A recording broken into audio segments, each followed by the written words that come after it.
103 কিতাব এলো এক এক নবীর মুখে। কোরআন শরীফ নাজিলে হলো আমার নবীর বুকে। যুগে যুগে যত কিতাব নাজিলে হয়েছিল, ওগো যুগে যুগে যত কিতাব নাজিলে হয়েছিল, আমার নবী আসার পরে সবই বাতিল হলো। কোন নবী কিতাব আসবে না আর, এ কথা যে নির্ভুল। প্রথম নবী হযরত আদম, শেষ মুহাম্মদ রাসূল। আল্লাহ যাহার রূপ দিয়েছে নিখুঁত নির্ভুল, নবী মোর জান গো। আল্লাহ বলছে তুমি আরশের মেহমান গো, নবী মোর জান গো। তুমি আরশের মেহমান গো।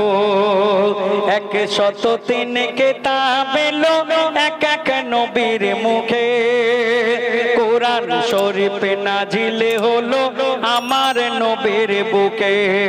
নবী মোর জান গো, তুমি আরশের মেহমান গো, তুমি আরশের মেহমান গো। একদিন এ দুনিয়া একদিন ধ্বংস হয়ে যাবে। আপনাদের এই কালাবাহার চক থাকবে না, দুনিয়ার কোনো কিছু থাকবে না, মগরাহাট থাকবে না, মেটিয়া পুরুষ থাকবে না, সবকিছু শেষ হয়ে যাবে। কিন্তু সেটা কবে? যখন আমার আল্লাহ এই দুনিয়াতে কিয়ামত, এই দুনিয়ায় যখন শেষ হয়ে যাবে, তার আগে আমার আল্লাহ কিয়ামতের কিছু কিছু আলামত দেখা যাবে।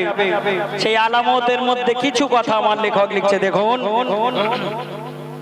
ও গো কিয়ামতের কি আলামত, শোনো মোর নবীর বর্ণনা। সেদিন লজ্জা শরম ভালোবাসা কারো কিছু থাকবে না। আর গরিবীরা সব ধনী হবে, ও গো গরিবীরা সব ধনী হবে। দান নেওয়ার মতো কেউ থাকবে না। আর হারাম হালাল বাঁচবে না কিছু, ও গো গরিবীরা সব ধনী হবে। দান নেওয়ার মতো কেউ থাকবে না। আর সোনা দানা রাস্তায় থাকলেও পড়ে দেখে কেউ কুড়াবে না, দেখে কেউ কুড়াবে না। আর কি হবে? নারীর সংখ্যা এত বেড়ে যাবে। দুনিয়ায় এমন একটা সময় আসবে, শুধু আপনাদের এই কালা পাহাড় চক বলে নয়, দুনিয়ার সমস্ত জায়গায় দেখবেন পুরুষ খুঁজে পাওয়া যাবে না। কারণ পুরুষের সংখ্যা কমতে কমতে এত কম হয়ে যাবে যে একজন পুরুষ সমান 50 জন নারী এই দুনিয়ার মধ্যে হবে। যখন দেখবেন পাড়ায় পাড়ায়, শহরে শহরে কোন জায়গায় পুরুষ খুঁজে পাওয়া যাচ্ছে না, শুধু মেয়ে ছেলে আর মেয়ে ছেলে, দোকানদার মেয়ে ছেলে, খরিদ্দার মেয়ে ছেলে। ট্রেনে উঠে দেখবেন ট্রেন চালাবে মেয়ে ছেলে, ট্রেনে প্যাসেঞ্জারও মেয়ে ছেলে, পুরুষ খুঁজে পাওয়া যাবে না। তখন আপনি বুঝে নেবেন যে কিয়ামতের আলামত এগুলো। তাই আমার লেখক লিখছেন, ও গো নারীর সংখ্যা এত বেড়ে যাবে, তাদের ভিড়ে পুরুষ হারিয়ে যাবে।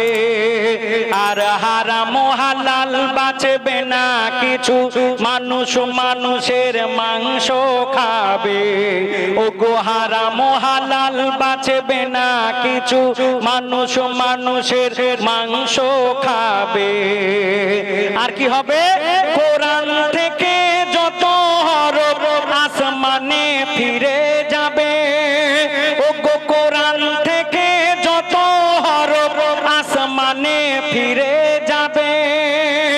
আর জ্ঞান থাকতে জ্ঞানীরা সব মূর্খ হয়ে রবে।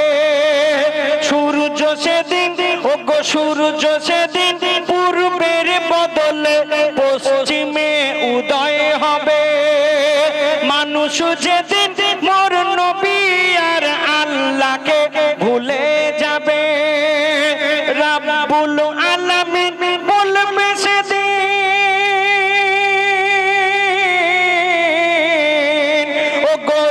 রব্বুল আলামিন বলবে সেদিন এ দুনিয়া আমি আর রাখবো না। মুহাম্মাদের উম্মত যেদিন আল্লাহ বলে কেউ আর আমায় ডাকবে না। আর যাদের তরে এই দুনিয়া গড়া আল্লাহ বলবে ওগো যাদের তরে এই দুনিয়া গড়া মোর সাধের আদম কুল ইসরাফিলের এক বাঁশিতে হবে যে নির্মূল। আল্লাহ যাহার রূপ দিয়েছে নিখুঁত নির্ভুল। নবী মোর জান গো তুমি আরশের মেহমান গো, তুমি আরশের মেহমান গো। 103 কিতাব এলো এক এক নবীর মুখে। কোরআন শরীফ নাজিল হলো আমার নবীর বুকে। নবী মোর জান গো তুমি আরশের মেহমান গো। আর একটি ছন্দ।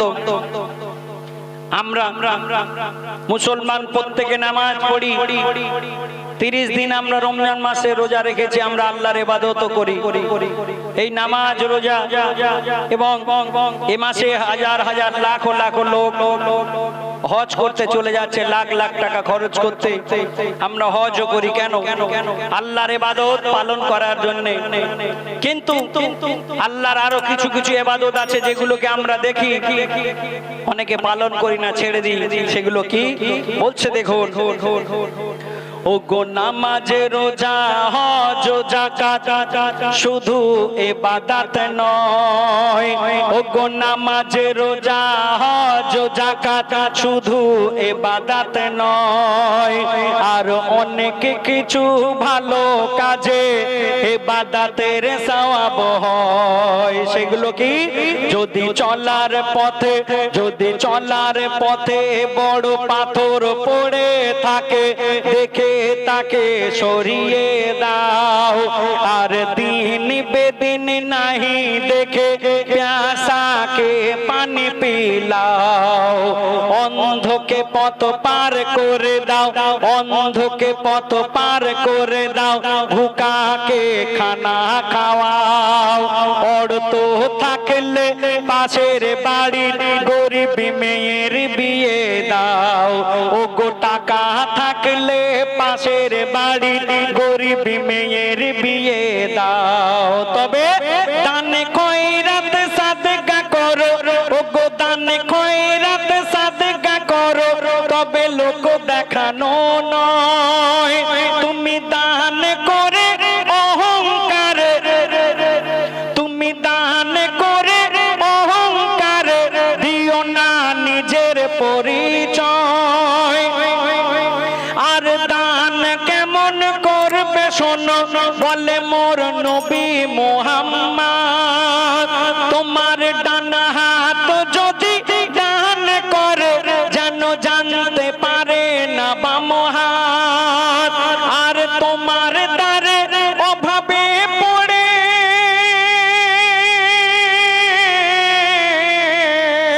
ওগো তোমার দ্বারে অভাবে পড়ে যারা চাইতে আসে দান, তানবীর কালাম তাদের তুমি করো না অপমান। তানবীর কালাম তাদের তুমি করো না অপমান। এ দুনিয়াদারি করতে গিয়ে কত করে ফেলি ভুল। মানুষের মনে ব্যথা দিলে ইবাদত হবে না কবুল। আল্লাহ যাহার রূপ দিয়েছে নিখুঁত নির্ভুল। নবী মোর জান গো তুমি আরশের মেহমান গো। 103 কিতাব এলো এক এক নবীর মুখে। কোরআন শরীফ নাজিল হলো আমার নবীর বুকে।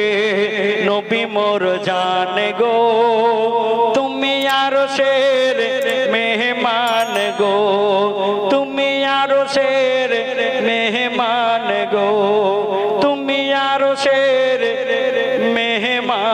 গো শুনলেন